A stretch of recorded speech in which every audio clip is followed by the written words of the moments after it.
right, everybody. We got another very special guest for you. Welcoming back once again, Richard Fairgray. What's going on, man? I mean, the world's insane, but I guess with me personally, I had like a bad tongue injury last week. I spilled a bunch of. I don't know if you guys know this.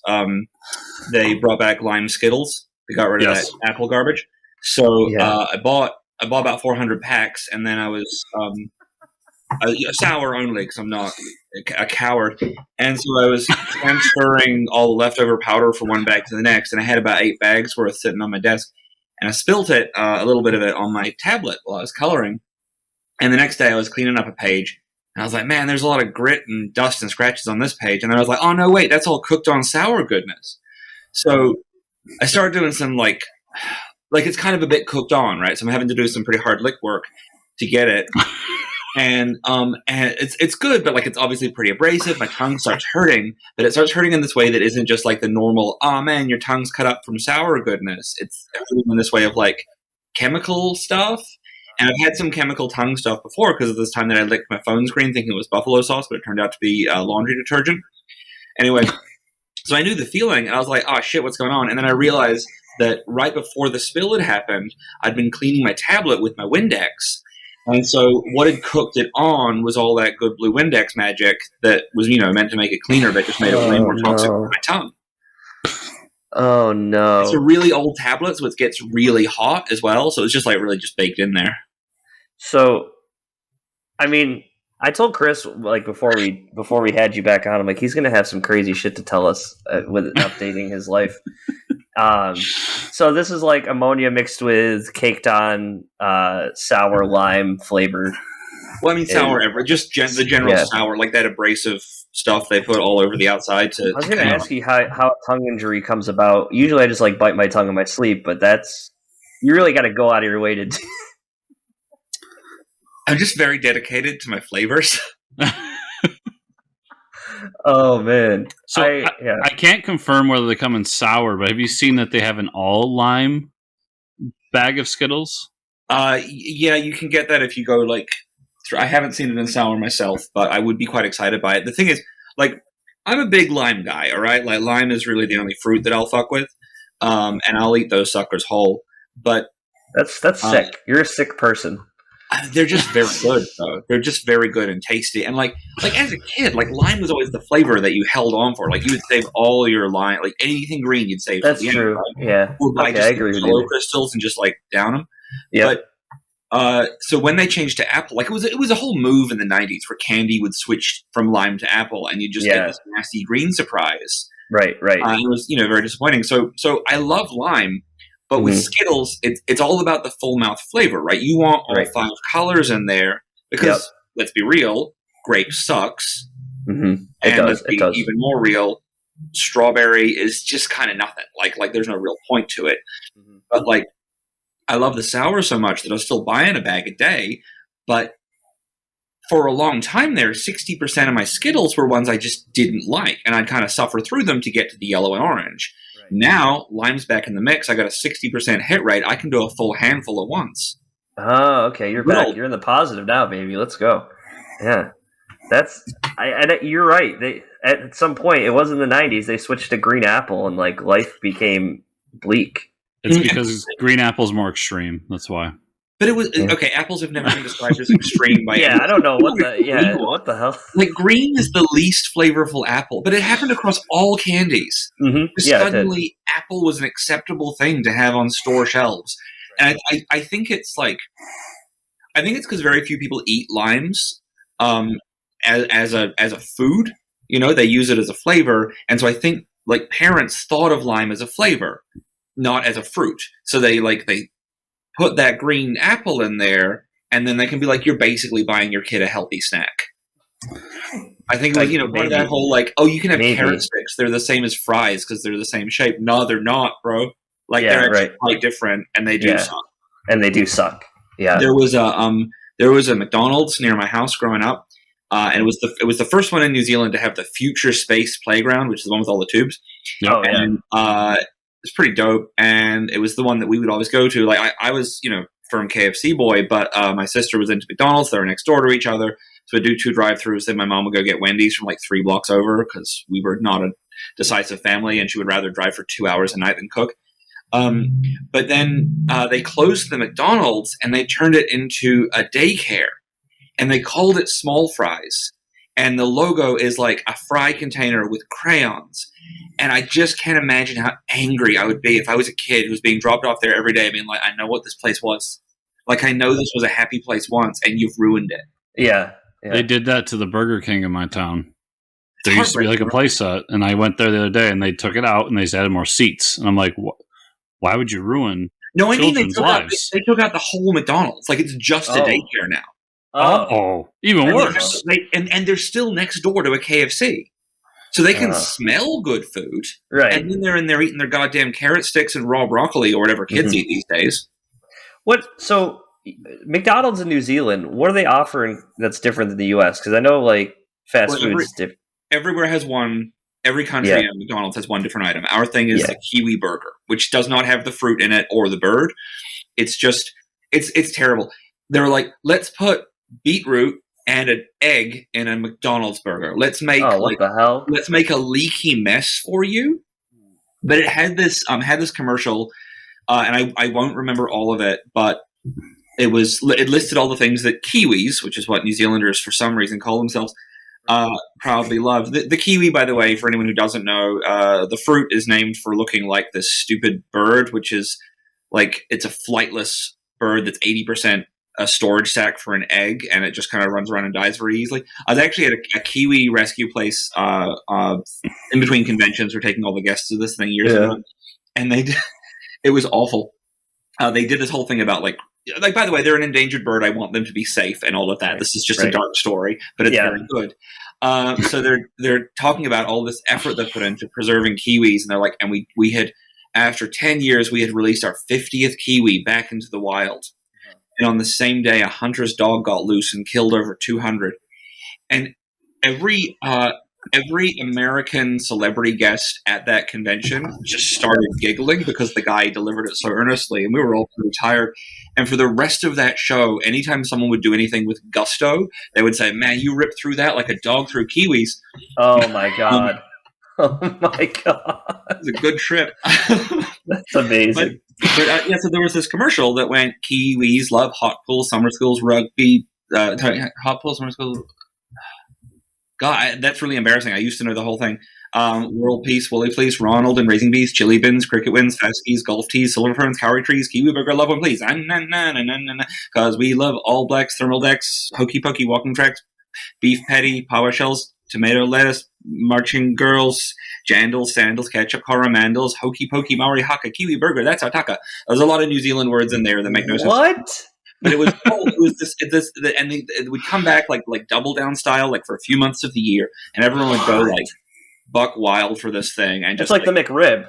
Yeah, like the McRib. If the McRib tasted like absolute pure garbage. Yeah, it's not too. And great. it was just a sad leaky mess. Mm-hmm. But then they re-released the commercial a couple of years ago. And they got some, because it's a kind of a famous jingle. So they got some big name New Zealand celebrity singers to sing it. And they rewrote it to be more inclusive of the idea that like being a New Zealander isn't limited. Shall we say? Because a lot of commercials from that time, pretty limited. But the way they did it was they included all these other foods. And like a lot of people got mad about it. They're like, oh, this isn't New Zealand. You're mentioning pad thai and curries. And I'm like, shut up. You're an idiot. But what was, I think, a poor move is that they had a commercial for the world's worst burger in which they list lots of other delicious foods to remind you of alternatives. Right, yeah. Because we love pad thais, curry, sushi, seasoned fries. I don't know. And it was like, those are all things I could get instead of you. Kiwi burger. Yeah, instead of this awful kiwi burger. Yeah. That's amazing. I love how happy about that story is that there's shitty people everywhere that are mad about things ruining their childhood, not just here in America. Yeah, they're everywhere. Yeah, they're not just here. I like how I asked you about a glimpse into the other worlds McDonald's, and we got this crazy song that I've never heard of. I don't think we ever had a jingle in the U.S. for McDonald's, did we? No. Maybe. Oh, come on, you must have had some kind of. There was okay. So Justin Timberlake's "Ba Ba Ba Ba," I'm loving it. That's true. Yeah, but there was the Whopper was what? 2 all beef patties, special. 2 all beef patties, special sauce, lettuce, cheese, pickles, onions, and sesame seed bun. Yeah, and you used to be able to, if you could say that. I think there was a time. This is back under in 2 seconds. You get a free one. Yeah, you get a free one if you say it. We didn't have that in New Zealand, but I used to practice it to see if I would be able to do it if I ever got to America. Yeah, I couldn't. I'm not. It's tough. It's tough to do. We did get the animated Ronald McDonald universe. Because you guys only had that for a short while, and we because of the copyright stuff in the 70s with the playgrounds, we kept McDonald's Playlands right the way through. Like, we still have all the mascots. I don't know if you've ever seen one. There was this one piece of playground equipment that was, I think America kind of phased it out in the 70s, but it was Grimace, but it was like his whole middle section had been removed and replaced with a cage, and you could climb inside the cage and shake it. Yeah. And wiggle around. And I used to joke, before I realized that no one knew what this thing was, if I saw a very fat person wearing purple, I would say, I just had this urge to climb up all in their guts and shake around. And no one knew I was talking about Grimace, and people just thought I was being dirty, and I thought I was making a real good playground reference. Like, oh, that's one way to talk about, talking about someone's innards. Well, the other day someone was talking about ZipRecruiter, and I thought they meant Zip Zoolander from Botsmaster. A lot of my things are I'm like just slightly off with the things that I for some reason still know about. But it makes everything better, I think. In theory. Well, not, I don't know if better, but definitely more exciting and not as mundane as everyday life, I would say, right? There's something, you need that added change to shit. I don't know. Here's hoping. I mean, it seems to be going okay. Yeah. So do you think that, going back to KFC, do you think that KFC is going to survive after the chicken wars? Because they're coming. I don't know if everyone's paying attention to the news recently, but like now chicken tenders we might not be able to get chicken tenders for a little while. I mean, chicken breasts have to be next, right? Oh, see, okay, so we have to be clear. If you're talking about the chicken wars, then we're talking about the bad things that Popeyes have done that have led to deaths. Let's not forget there have been casualties of the chicken sandwich wars. But the shortage of chicken is a much bigger concern. I didn't know about that, but I was more referring to the fact that pretty soon, because New Yorkers, I don't know if you're aware of this, Richard, but New Yorkers, we love our chicken wings.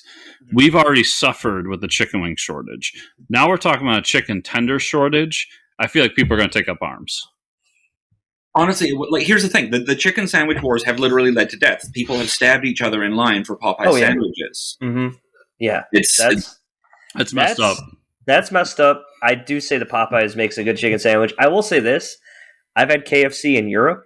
Way better than the KFC in America. Let's dive deep on this one. Okay, so KFC about 10 years before old Harlan kicked off, kicked the bucket, if you will.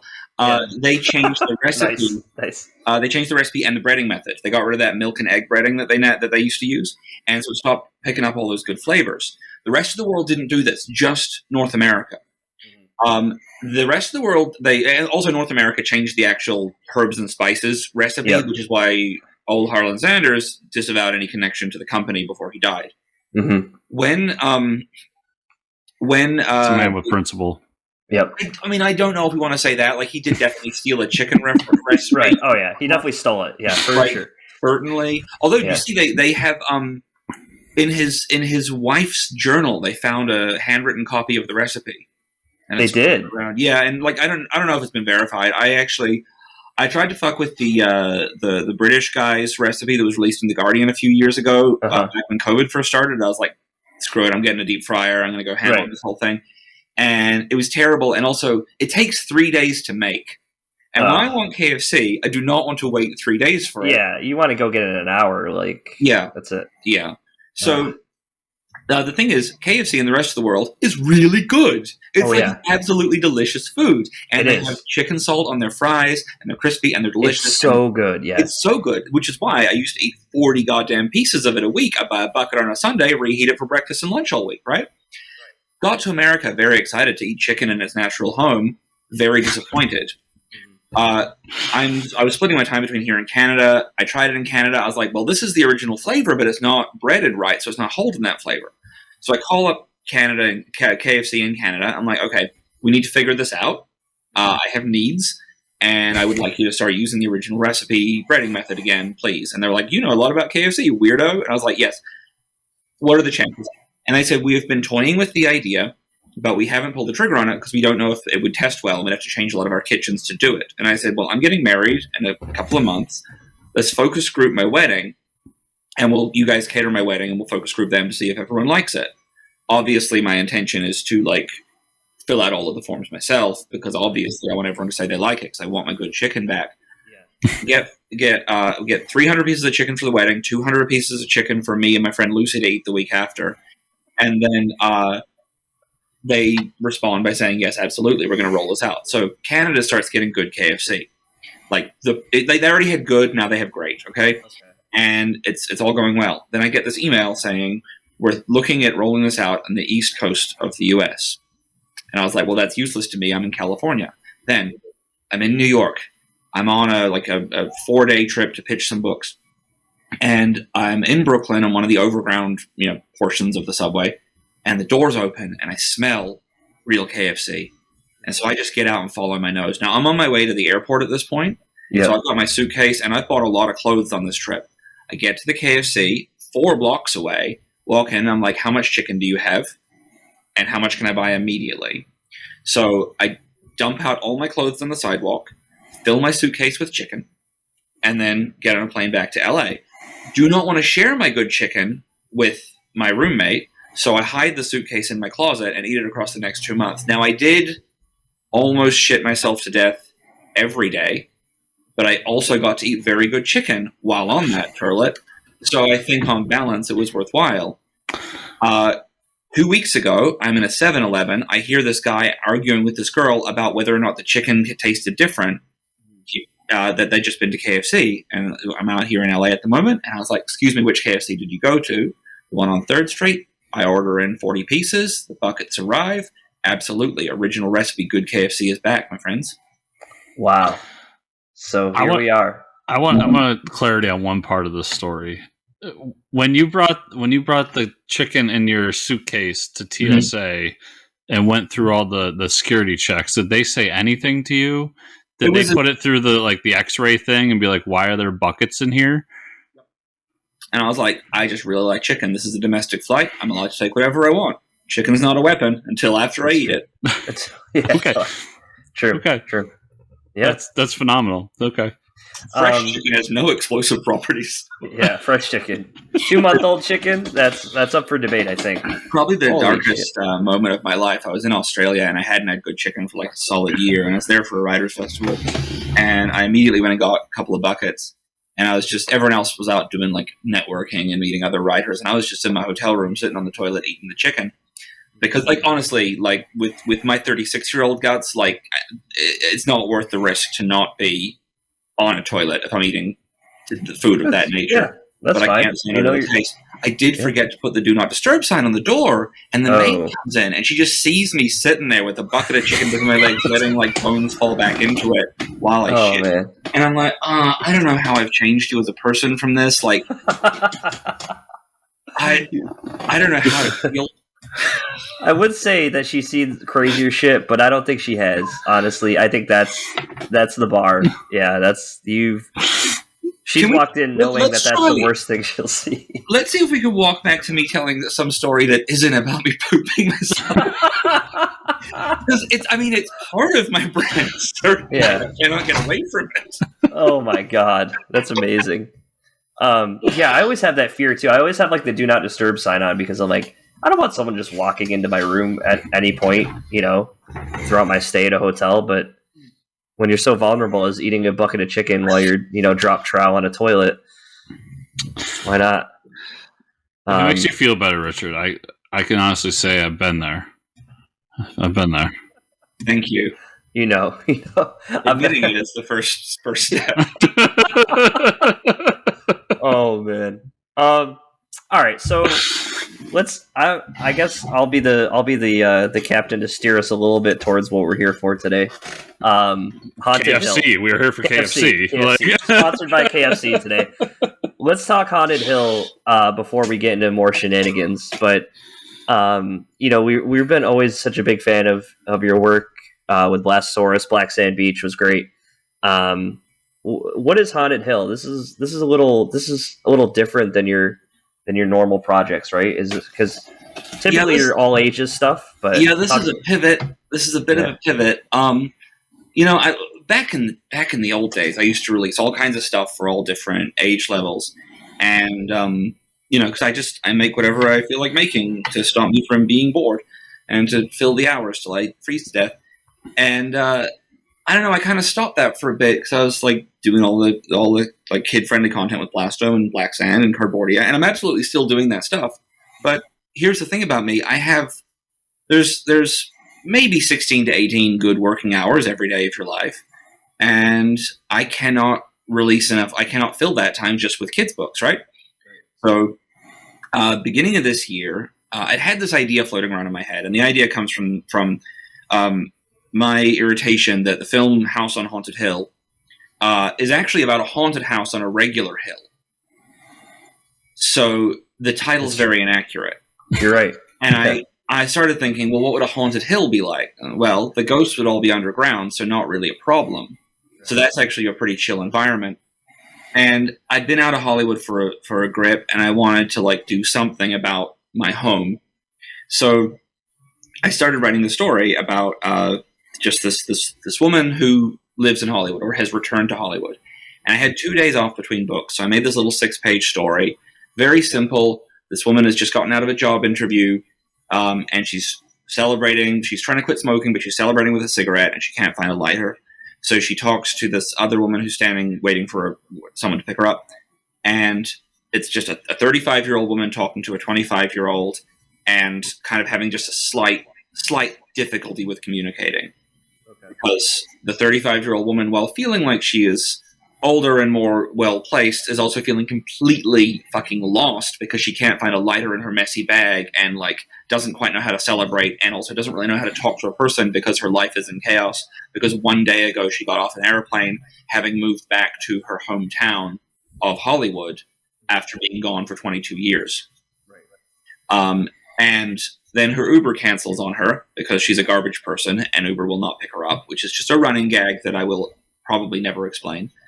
I have a lot of friends that have been booted off Uber for very funny reasons, and I think I might just slowly weave them into the story.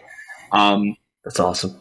One guy, he was off Uber, and I'm not going to say this person's name. Good friend of mine, but he got kicked off Uber because his partner at the time, who eventually stabbed him, so they broke up, had been was very abusive to Uber drivers.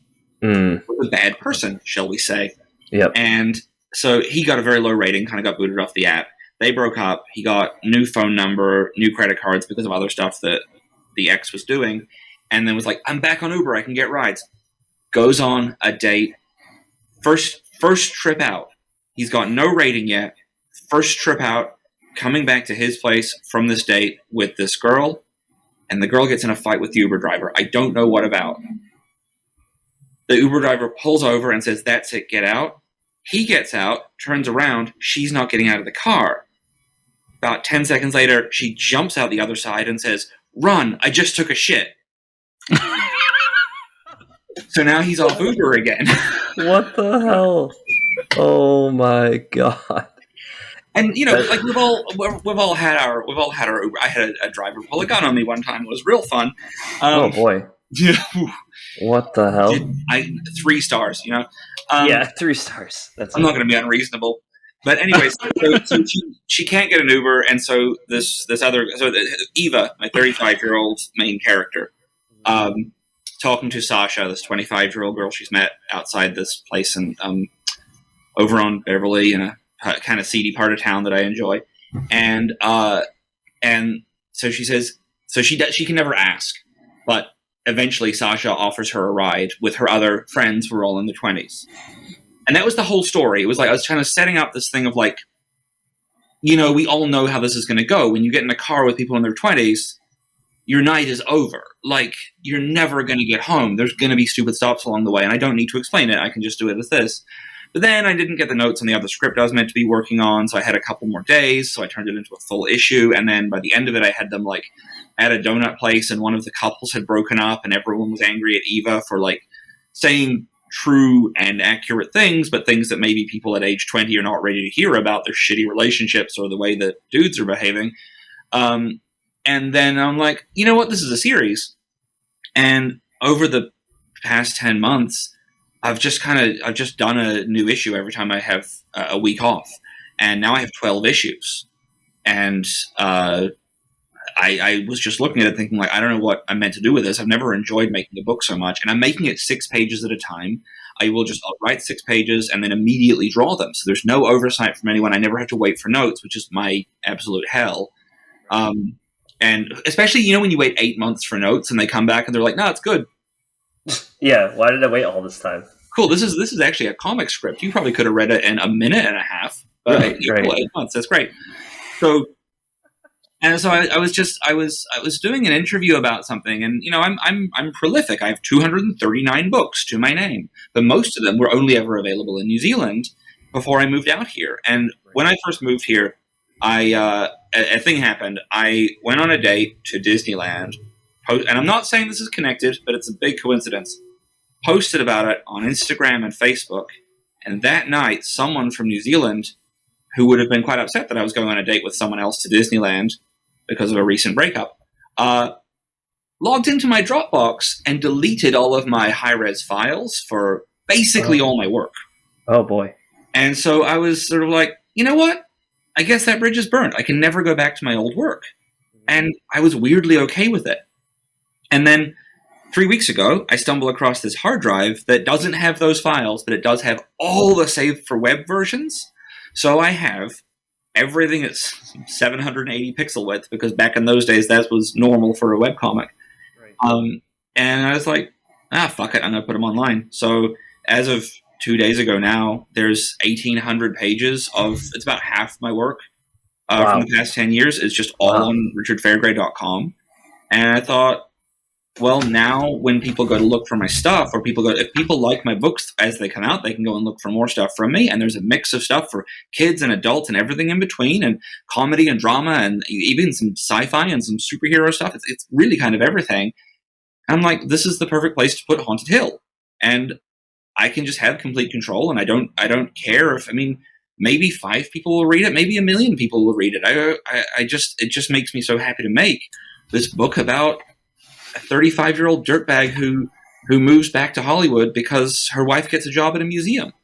She gets a job at a museum, by the way, because it's rare for a woman her age to be getting a position so highly sought after at a major museum. But because of so many elderly male museum curators being arrested for dressing up as monsters to scare away tourists, there's actually a lot of openings right now. There's a real logic to Haunted Hill. So the place that she lives is called Haunted Hill, and it's named. It's a real place. It's where I used to live. It's the part of. It's not really called Haunted Hill. It's called Whitley Heights in real life, but it's that area of Hollywood.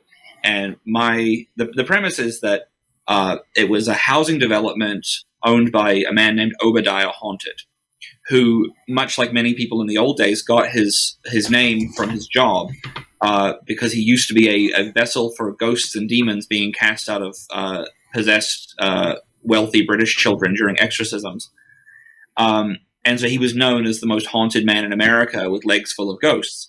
And so he's been buried there, and all the ghosts have been gradually leaking out of his legs as his body decomposes. And so the entire hill is filled with ghosts that never come out, but absolutely make everything in the world a little bit off, much like the real Hollywood. Yeah. Wow, that's amazing. All this from having an issue with the title of the movie. Yep. I love it.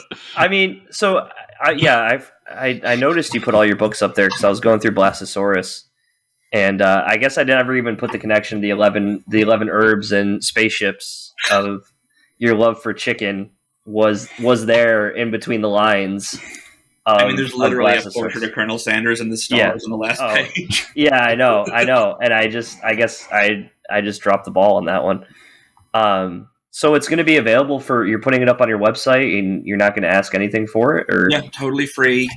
6 pages a week, first 3 Thursdays of the month, every month. The first issue is going to go up all at once, January 20th. People can sign up for the newsletter now and get notified of that and any other comic things I'm doing. I'm going to be putting out. I've still got a bunch of other little weird short comics that I did a series called Blastosaurus Extremely Human, but back in New Zealand, which is just about him doing very ordinary shit and struggling with it because he's a dinosaur. So like him learning how to make a cup of tea, or him like not knowing how to water plants, or him feeling uncomfortable dealing with like delivery people, or not knowing how to recycle, or not having any friends who will eat ham with him. That one's actually a longer one. It's called Ham-American Splendor, and it's just he's not technically a herbivore anymore because of his mutation, and so he realizes that he's a vegetarian by choice and needs to tell more people about it. Wow. So then he goes to try and buy some meat and doesn't really know how, so buys just a butt ton of ham, and then goes home and calls all his friends, but no one wants to eat ham with him, so he sits and eats ham until he gets very full and sad, but ham doesn't have much iron in it, so he's still pretty tired. And then he just feels sad for a bit. I actually did an experiment to see, because I'm about the same size as Blastosaurus, so I decided to do an experiment to see how much ham I could eat so the story would be accurate. It's about 4 pounds. 4 pounds of ham. 4 pounds of ham before you just cannot put any more in there. Wow. I don't think I could do a pound of ham. I'm not a huge ham person. I don't like ham at all. Ham's terrible. Oh, okay. Yeah. So you just force-fed your...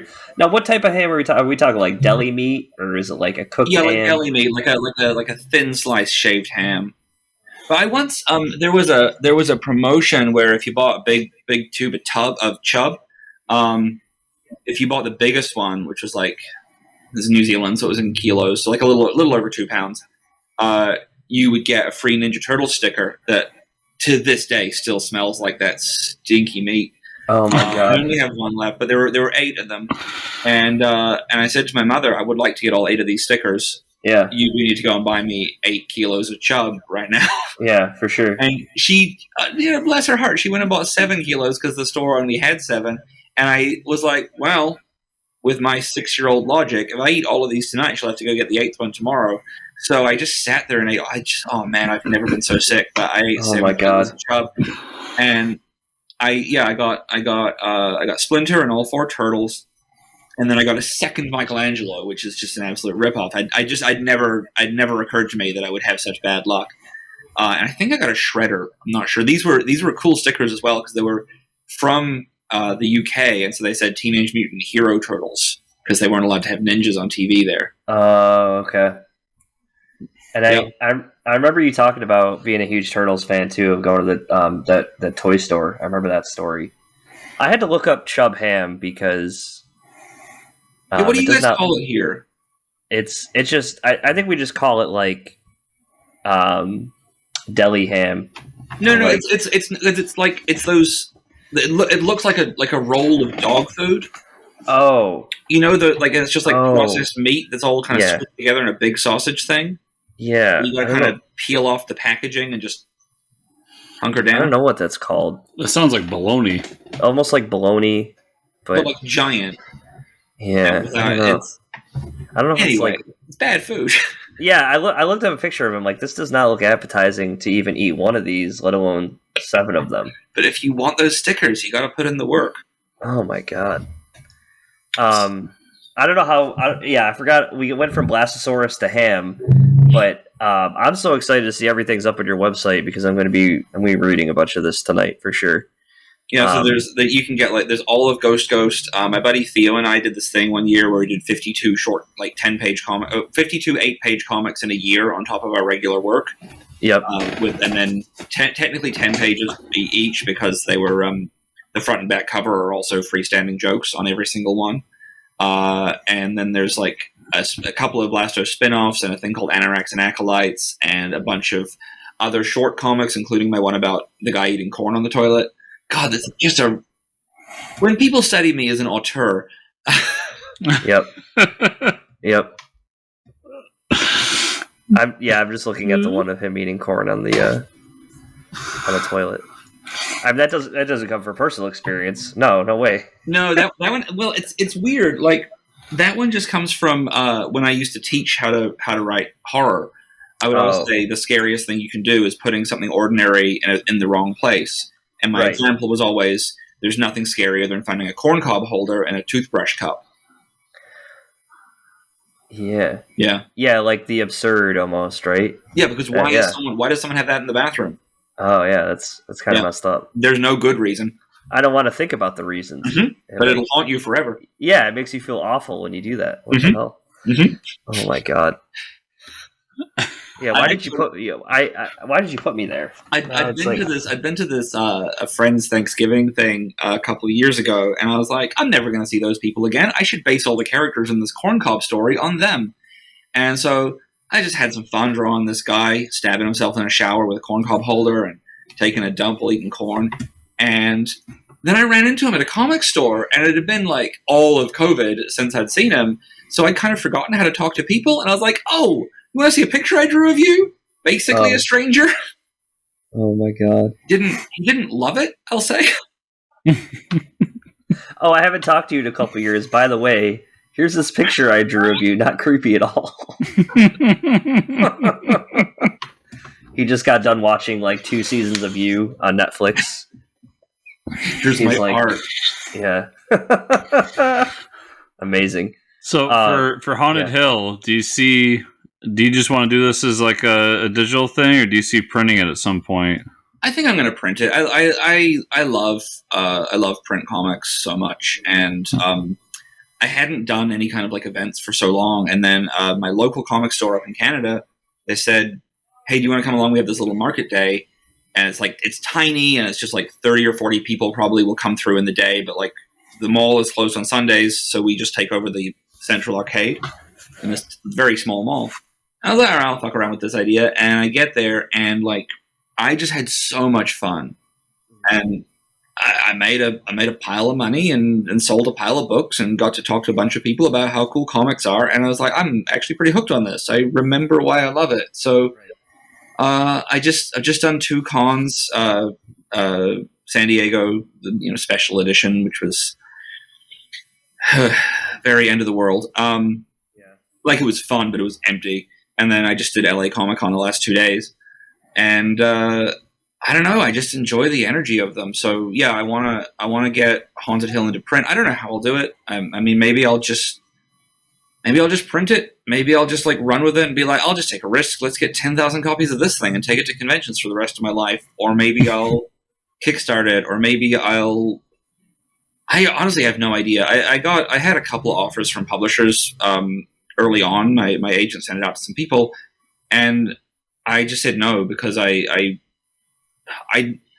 have so many books with so many publishers at this point that I'm always jumping between projects and having to wait around for like notes from editors or approval on things before I can move on to the next thing, or waiting for a thing to be released to see how it does, all that kind of stuff. And Haunted Hill is like, I wake up in the morning, I go write a 6-page scene, I don't know where the story's going after that, and then I go inside and I start drawing it, and then I scan it at the end of like usually 2 days to draw 6 pages, and then it's done. Then the story is done, and like I'm 12 issues in, and it's like I'm basically telling it in real time, which is kind of, I don't know if that's a good idea or even if it'll continue. Like it hasn't been deliberate, but like the first 6 issues is just her getting home from that job interview, and then the next 3 is her the next day going to like reconnect with her friend, who turns out is really mad at her because before she left, she changed the password to the treehouse, and he hasn't been able to get in there ever since. Oh boy. And he's an adult man, but he absolutely believes that his password still works. And it's, you know, I really enjoy the kind of the very real human emotions with very stupid premises. You know, that's why I think the first 2/3 of Bubba Hotep are basically a perfect film. It's a dumb idea taken to its absolute best place. Yep. And I love kind of trying to capture that same sort of vibe. And you know, I'm having a lot of fun with it. Like she meets this or the people in their 20s pick up a random homeless guy and give him a ride. I can't really remember why, but people in their 20s are like, I was one of them once. I used to do things like this, and it turns out he's not homeless. He lives in a trampoline park, which never opened, that Eva had heard about when she was a teenager and is very excited to go to. So they go and explore this trampoline park, but it turns out he also got visited by aliens who told him that if he achieves the perfect bounce, that he can reach a higher level of consciousness and go to the alien world. And who knows whether that's true or not. But, I mean... I think I went to high school with that guy. We see it happen. He gets there, and I get to have, it's fun to do things that are... It's set in a real place. It's set in a place that I live, but it's also I'm doing a lot of there's a place in LA, or a chain of places owned by Danny Trejo. There's a taco place and a donut place and a wings place. And they're called like Trejo's Coffee and Donuts, Trejo's Wings, Trejo's Tacos. And I was like, what if other celebrities, what if the big difference in my world is that different celebrities had his exact level of fame? And so they go to Karn's Coffee and Donuts, which is entirely themed around Richard Karn from Home Improvement. Yep. So then I've never watched Home Improvement, so I did have to do some research. That might help. Yeah. Into that, but I got some good. Well, it's because I got a little bit obsessed with, because I was living in Canada for so long. Google started recommending Canadian apps for my phone, and it was like, hey, would you like to try? You're using Uber Eats. Would you like to try Garfield Eats? And I was like, I have a lot of questions about this one, but let's dig deep. There is an app in Canada for a Garfield-themed restaurant called Garfield Eats, and you can't actually get it delivered where I live, but if I go to Toronto one day, I'll definitely be trying it. They do not sell lasagna, which I think is... What? This was a crime. Yeah, that's spooky, but they do sell a coffee drink called a Garfuccino. So, and you can play Garfield-themed games on the app. You can buy merchandise. The guy has written a book where he talks about himself as the world's youngest entrepreneur, but he's in his late 40s. I went on a deep dive in this. It's wow. It's bizarre. But so I started thinking about this. So I've got like in Haunted Hill, there's a company called Snoop's Dog Walking. Oh my god! That's and amazing. There's a sushi restaurant here in LA that I really like called Sushi Stop, but I replaced that with Sushi Stapp to have it all themed around Scott Stapp from Creed. Oh, okay, yes. I thought of the name before I thought of any good puns, and so you might say that I created my own prison. Oh wow! You're welcome. Wow. There's a grocery store here called Gelson's, and I replaced it with Kelso's, and it's all themed around Kelso from that '70s show, except for the pharmacy, which is Kelso from Scrubs. Wow. It's just very fun to be able to populate this very real human world with very stupid. Because the truth is, our world is very stupid. Yeah. Garfield Eats is a real app. Right. Why is that a thing? Yeah. That's amazing. I need to read this now. I mean, I like that. I like that idea. And I can't wait. I can't wait to check it out. End of January, right? January 20th. That first one comes out. I just wrote a little 6-page sequence for it. I met a serial killer at the 7-Eleven the other day. Nice. Apparently they say you meet an average of one serial killer per year. Oh. Yeah. Really? And I didn't kind of click on it when it was happening, and then it was just this guy who asked me if I could buy him a lighter and some alcohol wipes. And then afterwards, I found out that someone's been putting alcohol wipes on sleeping people and setting them on fire in the area. So I did report it to the police and was like, "You have video footage of the 7-Eleven, correct? Like, you can access that and see who might be doing it." But so I was writing a little scene about that, and then I got distracted and started writing the scene about how Eva doesn't think she could ever have a pet because one time she had to look after someone's salt lamp and it was just too much for her because she was living in a studio apartment and you can't turn those things off or the salt all crystallizes and falls off. So she just lost sleep for 2 whole nights. What the hell? It is a big responsibility. Yeah. Oh yeah. It's amazing how you get to places in your mind when you write these things. It's absolutely fascinating every time we talk to you because it's just so awesome. I'm working on a scene at the moment where it's just her trying to be in a really bad mood with someone, but is eating a real big sloppy piece of pizza, so she has to keep yelling at them while also kind of catching it from underneath.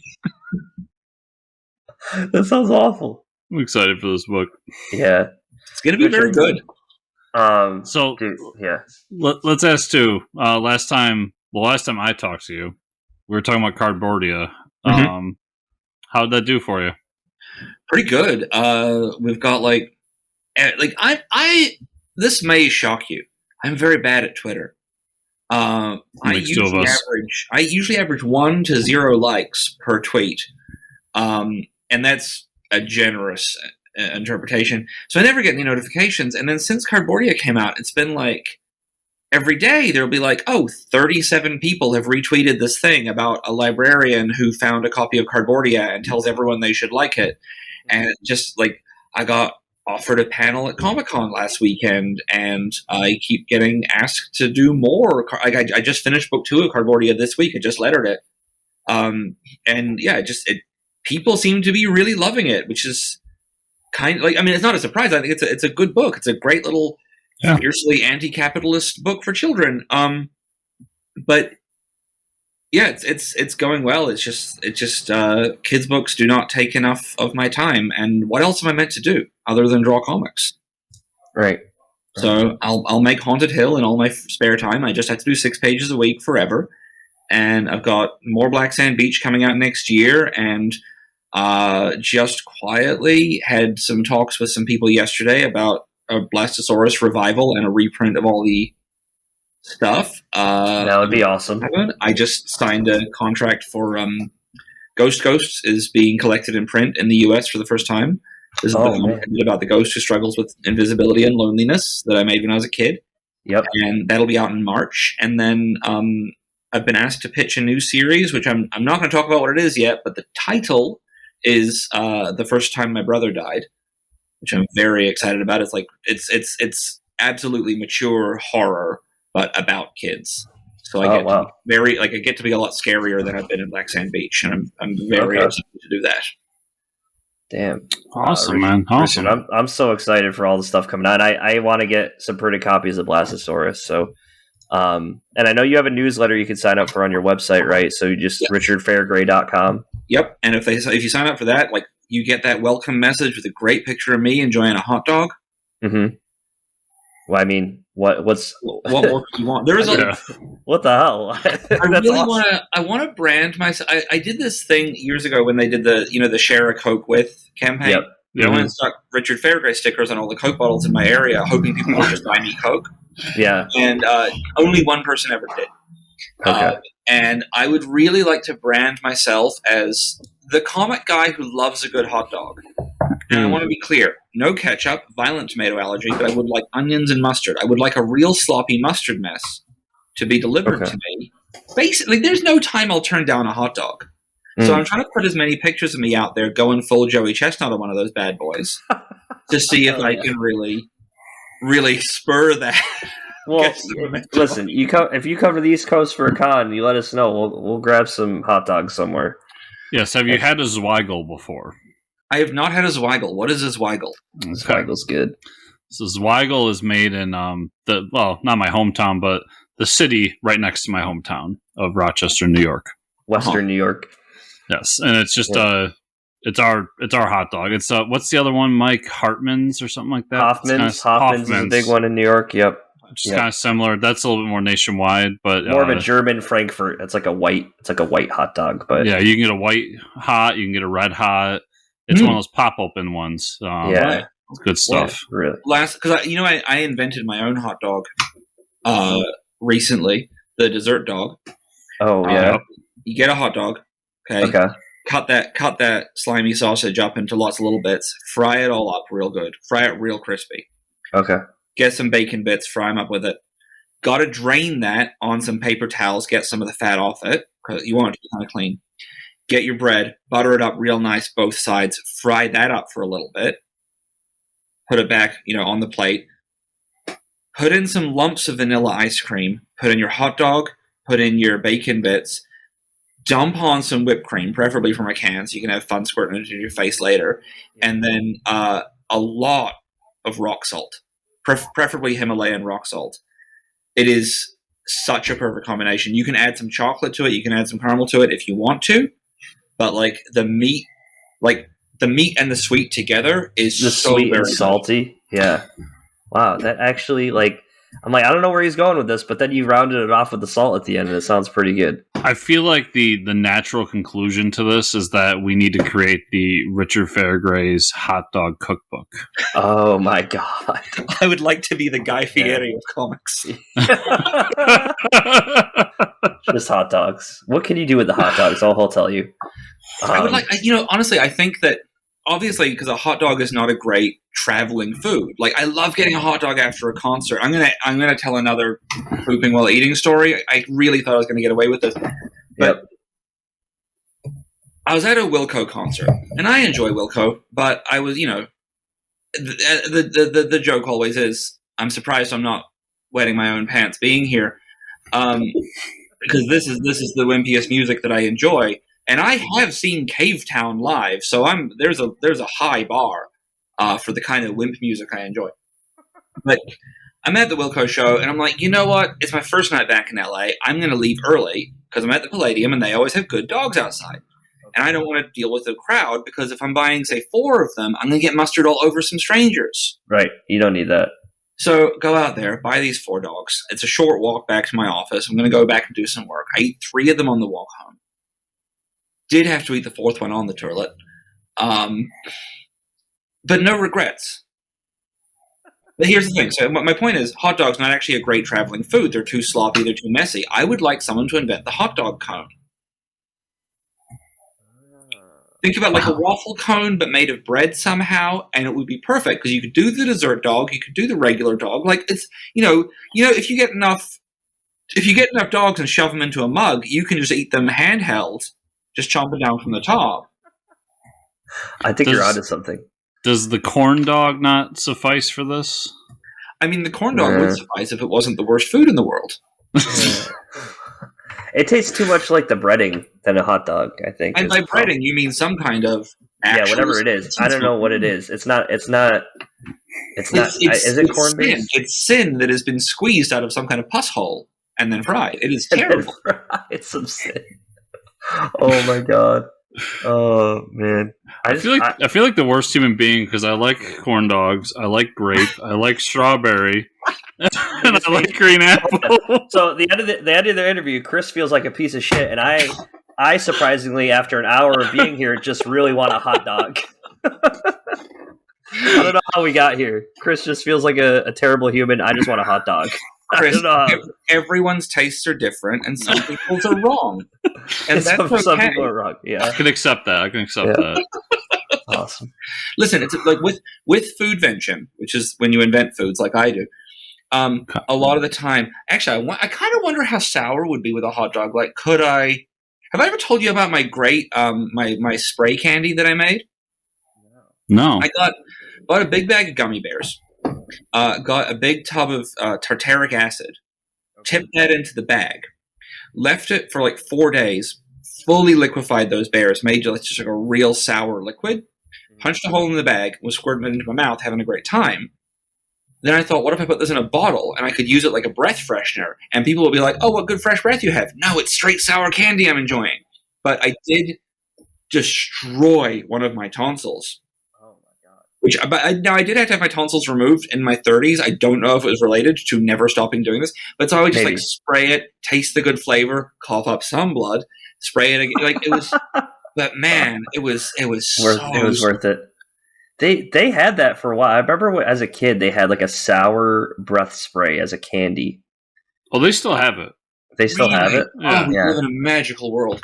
Yeah, you go to the aisle at the old Walmart, and they're in there. The candy aisle, they're at the bottom, kid level, so they can ask you for it, but it's there. Well, see, I've learned because I was I have my pH is a little off. I'm a little more acidic than I should be, and so I burn through clothes. Like I can keep a pair of pants about 2 months, and then they just wear out all over. Just holes start showing up. And I was in a Target, and I crouched down to get some of the cheaper wine because of who I am as a person. And the pants just kind of disintegrated, but really all in the crotch area. And I was like, I'm down there full crab pose, holding my 19 crimes, let's be honest, it was Yellowtail. I'm not that good. And there's definitely a testicle hanging out. And there is a family who have gathered around me, behind me, looking at things on the higher shelves. And I know that I have to somehow get out of there without revealing what's happening. It's like Mission Impossible. I just crab walk sideways. Nothing to see here. Oh my god, that's amazing. And then that child picked up a copy of Cardboardia and later discovered. Well, see, this is there are so many things like when I'm writing for kids, like I put in a lot of jokes that are for me. I never put in anything inappropriate into kids' books, but I will put in like very funny background goofs that are not inappropriate, but just most people won't get. So, for instance, in the second book of Cardboardia, they go into the basement and there's all these, like, there's everything on the shelves and it's all labeled and everything. And there's all these empty jars just labeled farts, obviously. But there's also a big box that's just labeled Larry Proof. Now, Larry Proof is what they call the videos where fans of One Direction try and find evidence that Louis and Harry are secretly a couple. Oh, wow. And I thought that would be very funny if the grandfather in the story had a big box of Larry Proof. Now, no one's going to get that. It's not a bad thing to have there. Right. And then that's hilarious. I'd drawn this one other thing. And I'm not going to say what it is. I really, like, I'm horrified. Like, I'm horrified by this thing. I drew this thing into a comic where I was just, like, drawing a shelf packed with stuff. And I had all these jars, and I put a bunch of different things in the jars, and I drew one jar with some stuff in it that is very innocent. And then someone saw it, and they messaged me, and they were like, do you know what the significance of putting this thing in this container is based on the internet? And I was like, no, I don't. And I did that Google, and wow. So there's a fun treasure hunt for listeners. Boy. Now I'm going to have to go through it. We're going to have to figure out it. Wow. I'll tell you guys off air. Okay. Well, now I gotta know. So we should probably wrap it up so I can figure this out. I've talked for way too long, and you guys still have to talk about what's going on in comics this week. Yeah, no. But hey, Richard, man, we love having you on the show, and we love to have you back. And you know, anytime you want to be back, you're more than welcome. So everyone go to richardfairgray.com. There's so much there. There's so many good comics. Yep. I promise. And you all can find that link in the show notes down below. So click that, check out all the good comics. And Richard, when some of those super secret books get announced or you're allowed to announce them, we're right here, man. So we look forward to it. Thank you so much, guys. Awesome.